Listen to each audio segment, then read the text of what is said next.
নমস্কাৰ মেধা শ্ৰেণীৰ সকলোকে স্বাগতম জনাইছো এটো ভিডিঅ কোৱেশ্চন নম্বৰ 10 আৰু 11 আলোচনা কৰিম 10 নম্বৰ কি আছে x স্কয়াৰ প্লাস ইমানৰ এটা মূল 4 ইমানৰ আৰু ইমানৰ মূল দুটা সমান হলে b ৰ মান উলিবা ঠিক আছে প্ৰশ্ন পঢ়ি লবা ভালকে ঠিক আছে এৰ এটা সমীকৰণ কি ইয়াৰ এটা মূল 4 বুলি কৈছে তো আমি যেটো দিয়া আছে এটো লিখি ললো যে অমুক সমীকৰণৰ এটা মূল 4 যদি 4 এই সমীকৰণটো এটা মূল হয় তেতিয়াহলে 4 এই সমীকৰণটো স্যাটিসফাই কৰিব হয় তামানে সিদ্ধ কৰিব এটাকে গতিকে আমি কি লিখিব পাৰো যে 4 square plus a into 4 plus 8 equal 0 4 4 গুণ কিমান 16 plus 4a plus 8 equal 0 গতিকে 16 8 কিমান 24 24 টো ইফালে গলে -24 4a equal -24 আৰু a equal কিমান পাম a equal হৈ গল -6 যদি a ভ্যালু -6 তেতিয়া হলে ইয়াত আমি পাতিম অকন লাহেকে পাতিম হা এতিয়া চোৱা এই সমীকৰণটোৰ মূল দুটা সমান হলে বুলি কৈছে এই মূল সমীকৰণটোৰ মূল দুটা সমান ঠিক আছে যেহেতু x square plus ax plus b equal 0 0 ৰ মূল দুটা সমান এটাকে মই কি ক'ব পাৰো b স্কয়াৰ - 4ac 0 ইকুৱেল 0 আছিল যে আগত আমি একদম ফাৰ্স্ট কনসেপচুৱেল ভিডিওত পঢ়িছিলো হয় কি বলি যে b স্কয়াৰ - 4ac 0 পাম তো ইয়াত b কিমান a2 হয় নাই তাৰ মানে a square - 4a2 into a2 constant আৰু ইয়াৰ সহগটো হয় নাই সহগ কিমান 1 কনস্ট্যান্ট কিমান b হয় ইকুৱেল 0 ইমপ্লাইজ এতিয়া a স্কয়াৰ 4b টো এফালে লিখো আৰু এফালে কি লিখিম a স্কয়াৰ এতিয়া 4b ইকুৱেল a স্কয়াৰ মানে কিমান a মানে 6 a স্কয়াৰ কিমান হ'ব 36 ঠিক আছে গটিকে b এ 36 ক ডিভাইড কৰিলে কিমান হ'ব 9 হ'ব গটিকে এটোৱে হৈ গল আমাৰ উলিয়াবলগীয়া এনসাৰ আশা কৰো এটো বুজি পাইছে কোৱেশ্চন নম্বৰ 11 লৈছো কি কৈছে ইমানৰ এটা মূল আলফা হলে দেখুৱা যে আনটো মূল 4 আলফা কিউব - ট্ৰাইচ আলফা এতিয়া এই সমীকৰণটোৰ মূলটো কি আমি নাজানো আৰু এটা মূল আলফা বুলি কৈছে ঠিক আছে গটিকে আমি কি কৰো ইয়াৰ মূলগিটা প্ৰথম উলিয়াই লও তো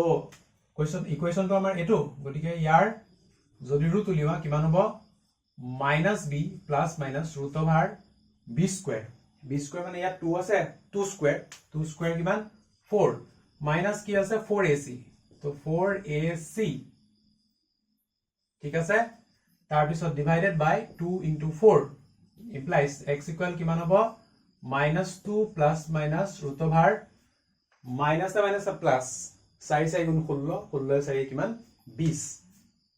হয় আৰু 4 দুগুণ 8 ঠিক আছে গটিকে আমি ৰুট দুটা পাই গলো আৰু এবাৰ লিখিব পাৰো ইয়াত যে x ইকুৱেল টু কিমান -2 plus √20 by 8 or x equal to -2 minus √20 divided by 8 ঠিক আছে আমি দুটা ৰুট পালো এতিয়া কোৱেশ্চনটোত কি কৈছে যে এটা মূল আলফা যদি হয় গটিকে ইয়াৰে যিকোনো এটা আমি আলফা বুলি ধৰি লম ঠিক আছে তো লিখিবা কি যে ধৰা হল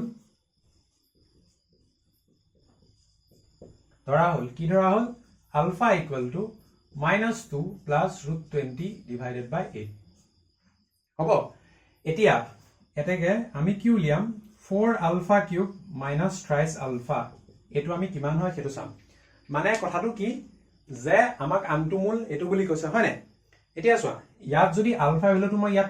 পাতি পেলাই যদি এই ৰুটটো পাই যাও তাৰ মিনিং কি হ'ব যে এটো ইয়াৰ এটা ৰুট বা 4 alpha cube এটোৱে বা এনেকে কম যে 4 alpha cube ইয়াৰ এটা ৰুট বুলি কম নহয় জানো যেটো কোৱেশ্চনত কৈছে গতিকে এটো আমি ইয়াত আমি আলফা ভ্যালু পাতি দিম ঠিক আছে তো 4 লিখিবা ইনটু আলফা কিউব আলফা মানে কিমান -2 প্লাস √20 ডিভাইডেড বাই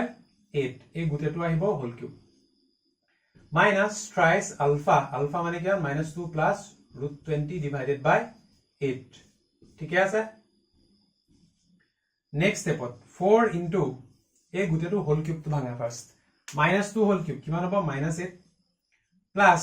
√20 হোল কিউব এতিয়া চোৱা দে √20 যদি মই হোল কিউব কৰিবলা হয় তেতিয়া মই কি লিখিব পাৰো √20 হোল কিউব নহয় জানো মানে ইয়াৰ পৰা মই কি লিখিব পাৰো √20 স্কয়াৰ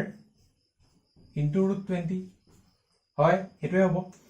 √20 হোল স্কয়াৰ মানে কিমান 20 √20 গতিকে কিমান হ'ব 20 √20 গতিকে √20 হোল কিউব লিখিম √20 √20 তাৰ পিছত প্লাস কিমান আছে thrice a square b a square মানে কিমান 2 স্কয়াৰ মানে কিমান 4 ইনটু √20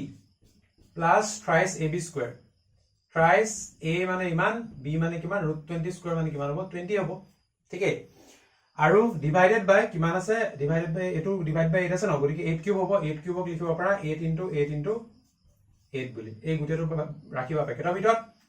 মাইনাস a যেটো 3 আছে 3 টো ইয়াৰ লগত পূৰণ কৰি দিবা কিমান হ'ব 3 2 6 প্লাস 3 ইনটু √20 কিমান হ'ব 3 √20 এটো ৰাখিবা পেকেটৰ ভিতৰত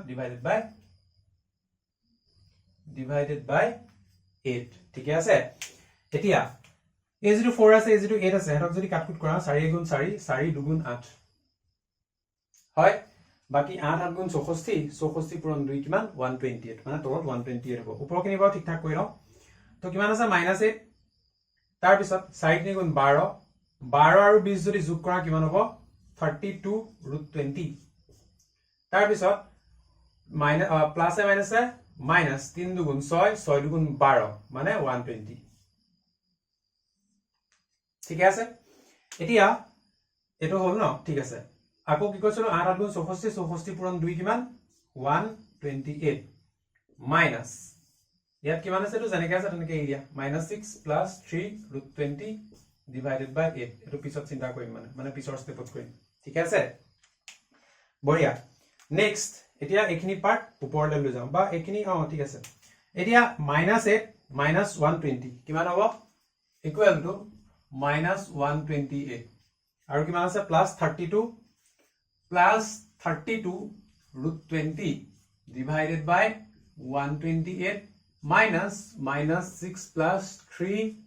√20 আৰু এই গুটেটো divided by 8 ঠিক আছে ন ওকে ঠিক আছে এক্স্যাক্টলি ওকে এতিয়া চোৱা প্ৰথমতে মই কি কৰো এই পাৰ্টখিনি অকমান সৰু কৰি লওঁ এখিনি প্লাস মাইনাস কৰিব লাগে এটো হয় এলসিএম লৈ পেলাই খিনি কৰিব লাগে হয় কিন্তু ইয়াত মানে কি সৰু কৰিব পৰা স্কোপ আছে গতিকে সৰু কৰি লওঁ তাৰ পিছত কৰিম ঠিক আছে নেক্সট স্টেপ তো ইকুৱেল মই কি লিখিম ইয়াত চোৱাচোন কমন কি ল'ব পাৰি ইয়াৰ পৰা 8টা কমন ল'ব পাৰি ইয়াৰ পৰা 8 কমন ল'ব পাৰি ঠিক আছে দেখা দেখি গতিকে মাইনাস টো ল জানো নালাগে দিয়া মাইনাস টো থাও প্লাস 8 এটা কমন ল ঠিক আছে প্লাস 8 এটা যদি কমন ল ভিতৰত কি থাকিব মাইনাস তোমাৰ আৰু কিবা 32 ল'ব পাৰি নেকি কেনেবাকে 32 এ কমন ল'ব পাৰিম চাগে ঠিক আছে 8 টো কমন লৈ চাও তপা 32 টো দেখা যাব আৰু মাইনাস 8 এ কইলে কিমান হ'ব 8 পূৰণ 16 কইলে কিমান পাম এটো পাম প্লাস 8 4 গুণ 32 একচুয়ালি মই ইয়াত 32 এ কমন ল'ব পাম ঠিক আছে গতিকে 32 কমন লও